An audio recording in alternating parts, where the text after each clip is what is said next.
Fidèles amis de Rive 54, randonneuses et randonneurs, je vous salue. Regardez ce plaisir immense que l'on a d'habiter dans une région où on a des points de vue absolument magnifiques dans tous les coins. Alors ici, je vais vous dire tout de suite, nous sommes en Allemagne, juste de l'autre côté de Schengen. On vient de monter donc la première sortie vers Saarburg-Horscholz et notre but aujourd'hui, c'est de vous emmener à Horscholz. Quand on sera à Horscholz, je vous divulguerai pourquoi nous sommes venus jusqu'ici.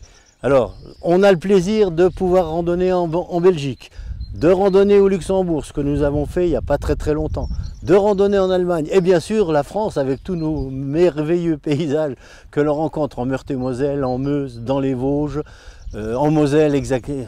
Il y a plein de choses à faire. Alors en plus avec un temps comme ça, merveilleux aujourd'hui, eh ben, je pense qu'on va encore faire une belle émission.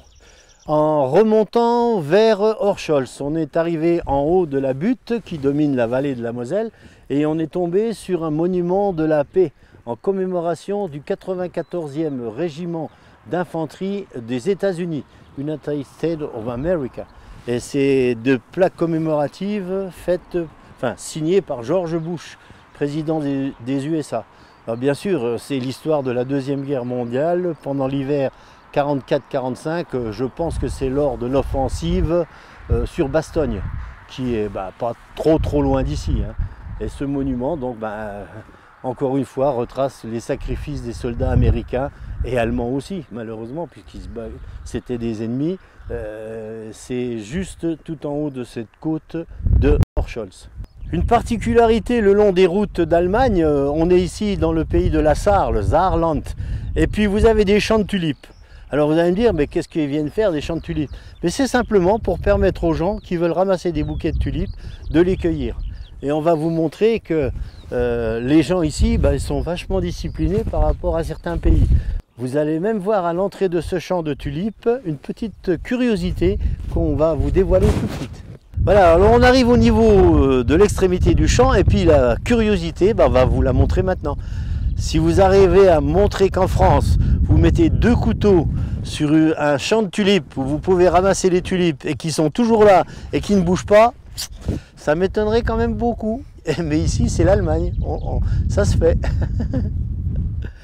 Alors regardez, nous sommes au niveau donc, de ce champ de tulipes et vous voyez, regardez là, ce qui monte dans l'éolienne. Vous voyez une caisse à outils, regardez. Elle est en train d'arriver dans le trou et en bas, il y a un camion. Bien sûr, elle doit être en panne puisqu'elle est arrêtée. Et donc, vous voyez, la caisse à outils, tout doucement, qui va grimper jusqu'au niveau de l'éolienne. Alors, ce qui veut dire, c'est qu'il y a apparemment quelqu'un dans l'éolienne.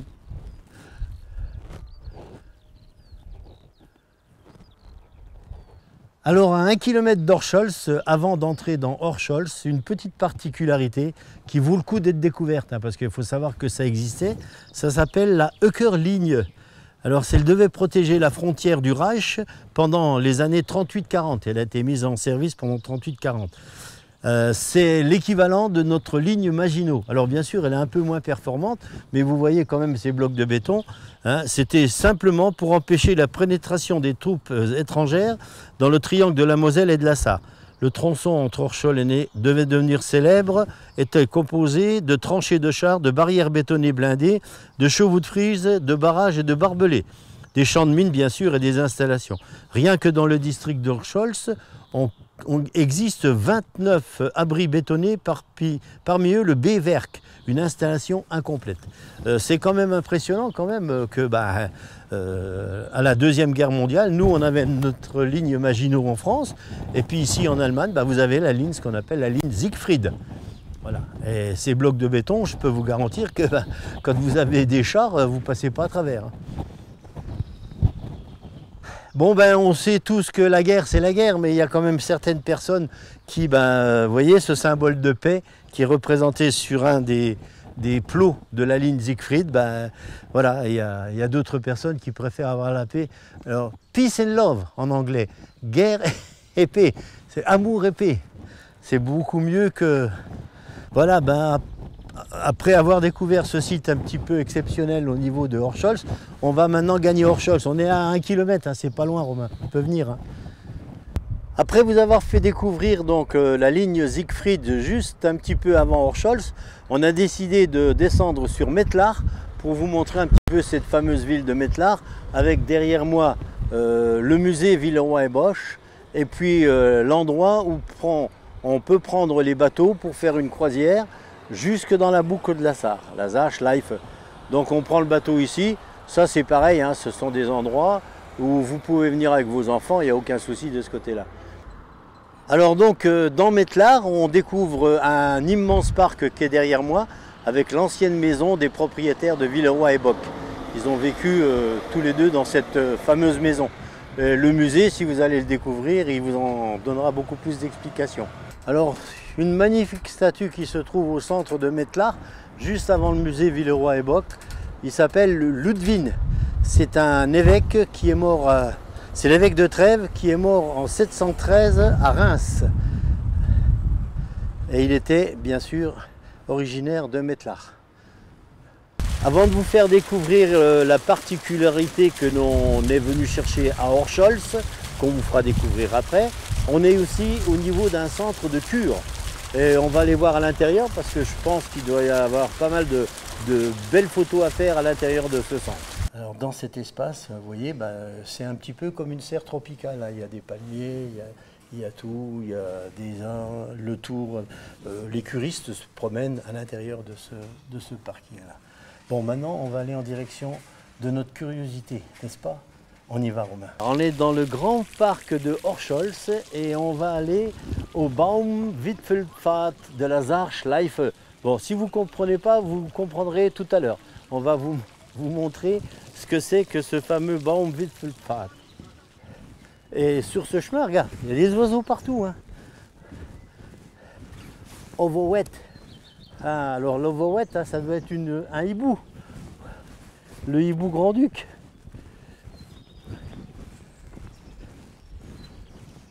Alors on ne va pas encore vous dire où on vous emmène, mais vous voyez, vous avez un super parcours. Tout se fait de planches, tout entouré avec des statues, des petits jeux. C'est pour les enfants, mais même les adultes, on a le droit de venir. Il n'y a pas de problème de ce côté-là. Alors c'est un parcours dans la forêt. Alors 1250 mètres de parcours avant d'arriver donc à l'entrée d'une tour. On va voir si on trouve une tour, hein, mais normalement. Et regardez à quelle hauteur on est dans les arbres. Hein. On est déjà quand même pas mal haut. Regardez un peu en bas. Oh là! Alors ça part de 3 jusqu'à 23 mètres. Plus on monte et pire que c'est. Mais le truc il bouge, hein, je vous le dis. Regardez un peu les structures pour tenir tout cet ensemble. Et il y a des visiteurs, hein, je peux vous garantir que ça bouge. Hein. Eh bien écoutez voir les amis, je pense que j'ai un prospectus qui a l'air de ressembler à ce truc-là. Vivre des perspectives sans limite, le sentier des cimes, des boucles de la Sarre, des Saarschleife. Et en face là-bas, on a déjà crapahuté, mon Romain, je ne sais pas si tu te souviens. Hein, ça doit être dans la région du Alfels et puis du Marfest. Oh là là, oh la découverte. Alors ça, c'est la fameuse Saarschleife. Alors regardez cette boucle de la Sarre, absolument merveilleuse. Pourquoi nous avons emmené sur Horscholz pour découvrir, regardez un peu cette boucle de la Sarre. Alors je vais vous donner quand même quelques précisions, parce qu'on a eu le bonheur d'avoir une professeure d'allemand qui nous a emmenés plusieurs fois ici. Regardez juste à votre droite, sur le long de la Sarre à droite, ça s'appelle Dreisbach. À Dreisbach, il y a une auberge de jeunesse. En face de vous, tout au fond, c'est la ville de Merzig. Et juste là, sur la gauche, après la boucle qui repart, c'est Mettlar. Voilà. Et je peux vous dire que en bas de cette machine-là, juste en dessous de nous, c'est la grosse Cleuf. Tu la vois, la grosse Cleuf, avec le point de vue visuel que l'on a de la Sarre. Et en bas, dans le virage, il y a une statuette qui représente Saint-Nicolas. Et ce Saint-Nicolas, c'est le patron des bateliers. Alors je peux vous garantir, quand vous avez une péniche de 25 ou 30 mètres, ou voire plus, et bien quand il faut prendre le village de cette boucle de la Sarre, ça ne doit pas être évident. Bon, maintenant c'est pas le tout, on est arrivé là, maintenant il faut monter en haut. Voilà. En principe, on monte toujours en haut. Hein.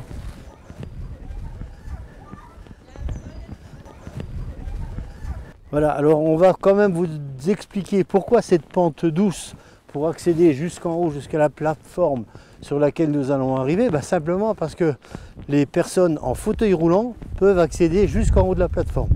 C'est sûr que ça monte un petit peu, c'est pas tout à fait évident, mais bon, c'est accessible pour les fauteuils roulants.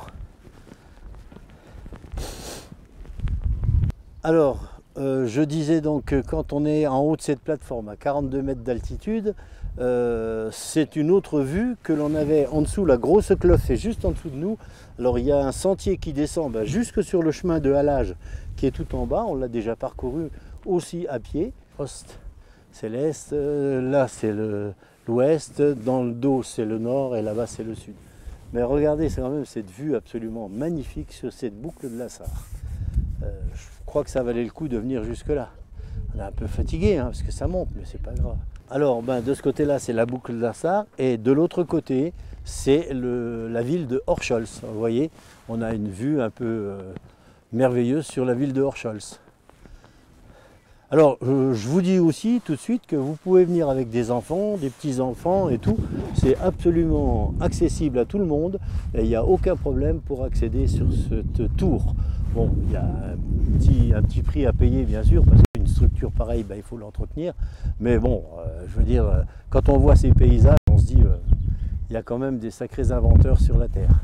Bien voilà, bien content de vous avoir fait découvrir ce petit endroit, c'est à Horscholz exactement. Alors il y a 1h15 en gros de Longwy, donc par l'autoroute, et vous sortez à Sarrebourg, tout en haut au-dessus de Perles. Et puis vous arrivez à Horscholz et puis vous découvrez ces magnifiques points de vue qu'il y a ici. On va s'arrêter là, parce qu'on a monté là-bas, c'est fatigant. Alors, au revoir les amis de Rive 54 et salut les randonneuses, salut les randonneurs, à une prochaine émission.